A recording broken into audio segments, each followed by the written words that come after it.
Assalamu alaikum warahmatullahi wabarakatuh. Wa alaikum salam warahmatullahi wabarakatuh. A dúpẹ́ fún Ọlọ́run ọba mi oníṣẹ́ ńlá. Kò gbọ́ bí lọ́wọ́ èmi ọpẹ́ ló béèrè fún Zulija Lali ọmọlàbákẹ́ ń dúpẹ́. Ní mo ṣe ní Ọlọ́run mi ọba tó dáyé. Ó tẹ́ sánmọ̀ bí ẹni taṣọ. Ó tẹ́lẹ̀ bí ẹni tó tẹ́ni. Olórúkọ lẹ́gbẹ̀jọ ọba mi tí ò ní tọ́kúrò tí kò fi tán nílẹ̀.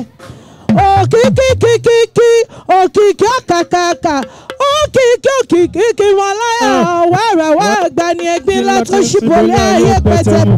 Òrùn ńlá tí mo ní gbogbo ilẹ̀kílẹ̀. Òrùlé tó borí òrùlé ayé ni.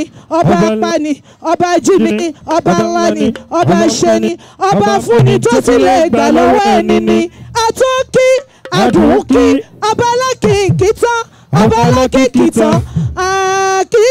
Àkíkà ní gbogbo orúkọ rẹ̀.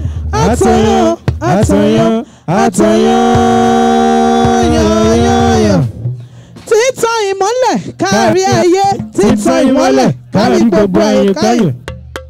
Mo wá ṣe kẹ́tìgẹ̀ fúnníṣẹ́ ńlá Muhammad ta. Ẹ jọ̀wọ́ ó tẹ ọ bàbá Muhammad jà ẹ bá mi oníṣẹ́ ńlá. Ṣebí torí Muhammad náà ni làṣẹ wá síbí.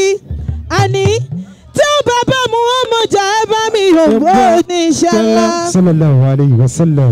Mo kí gbogbo ẹ̀yin ìlàrí Ọlọ́run ọba. Ẹ̀yin làrólé ànábì lórílẹ̀ ayé. Bẹ́ẹ̀ ṣe kọ́ wa ní kéwú lẹ́jọ́ wa lọ́rẹ́. Kí tiwa lè dára ní tiyín náà ní bàjẹ́ lọ́la oníṣẹ́ ńlá. Àmín. Mo kọ́kùnrin mo kọ́bìnrin o pàṣẹlámù aleikum. Ọba tó dá wa pọ̀ kó níyàwó wa láéláé. Àsìbóná lọ́lọ́run tó fún mi.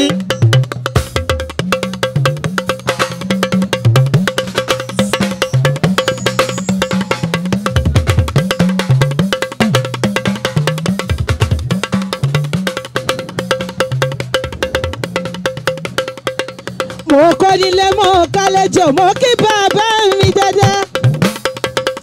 Níwájú Sànú Ṣéhù wọ́n ní kí n lò ṣẹ́jú méjì.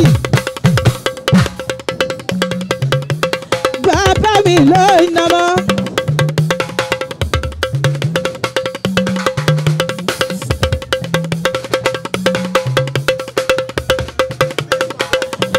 Mo kí bàbá mi dáadáa o.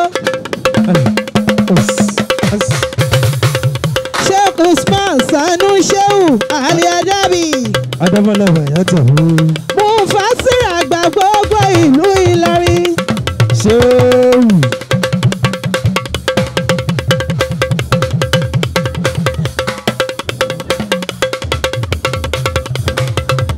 Gbogbo èèyàn máa ní bàbá mi tùkù, bàbá mi wà ń bí o. Bẹ́ẹ̀ jẹ́ ni ẹ̀. Bàbá wa Ìyáyá Isa Àárúnláì. Ẹ̀yin nílùú yìí. Mujidatu ló kí gbogbo wa.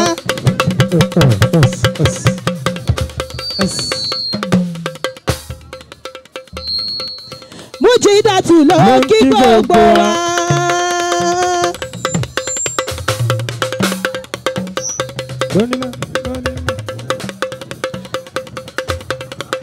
Mo kí gbogbo ilé pátápátá. Mo káyìn màmá mi. Gbogbo golden mothers. Ìbànújẹ́ ò ní gbẹ̀yìn oore gbogbo wa. Àsìbúná lọ́lọ́run tó fún mi.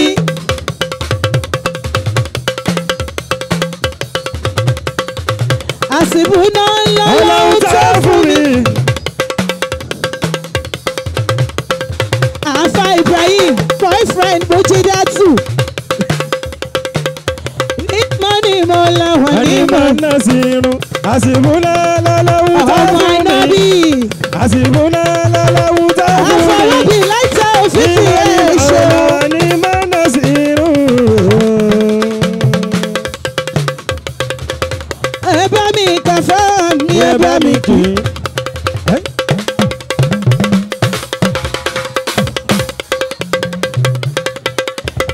mi kàfá mi ẹ bá mi kí. Sànú ṣéwù làfà wa ẹ bá mi kí n gbọ́. Ẹ bá mi kàfá mi ẹ bá mi kí. Ẹ bá mi kàfá mi ẹ bá mi kí. Sànú ṣéwù làfà mi ẹ bá mi kí n gbọ́. Bàbá mi má mi kàn án. Àti gbàgbọ́ orí ẹ̀ka.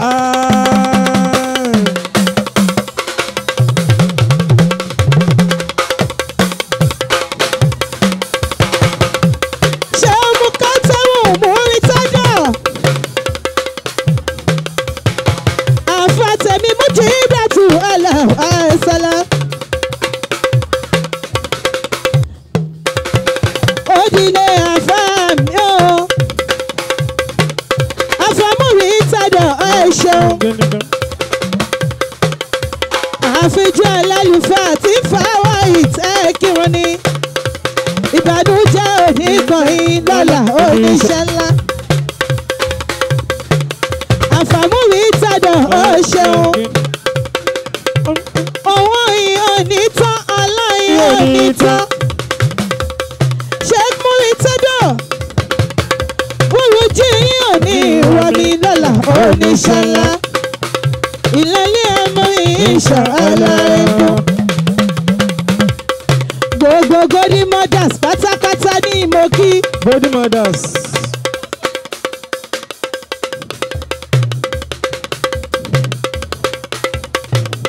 Gbogbo Golden Mothers agbániwọ̀kí. Alájí Yusufu ìgbà yìí lọ́lá. Alájí Yusufu mọ̀ kì í ìgbà yìí lọ́lá. Ogunláyé alájì ìbànújẹ́ òní ṣe lọ́la oníṣẹ́ ńlá. Àtúntò tí mo mọ̀ gbogbo ogun ló lè ṣe.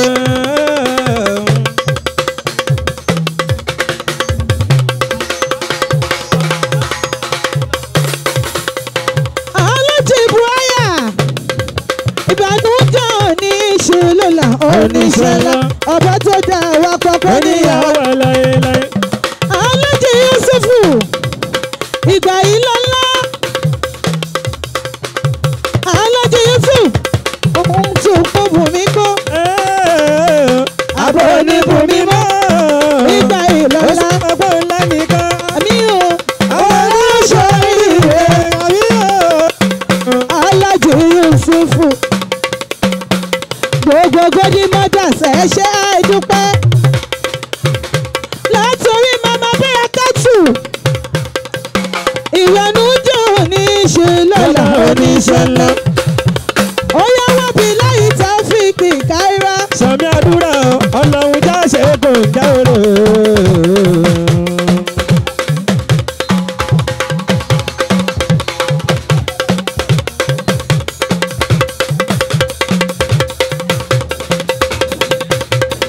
A ní bàbá kan, bàbá rẹ̀ tó wà yìí ọmọ.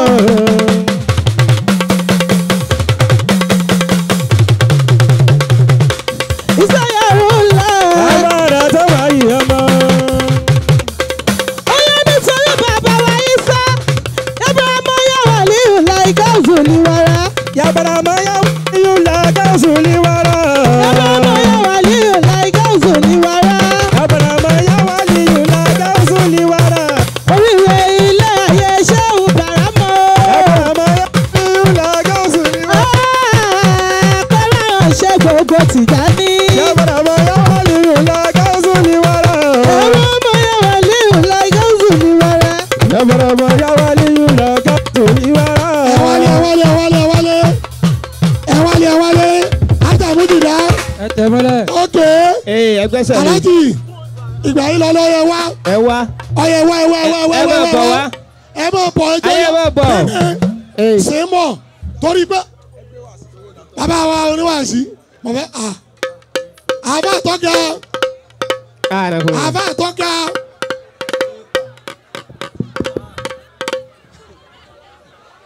أعوذ بالله من الشيطان الرجيم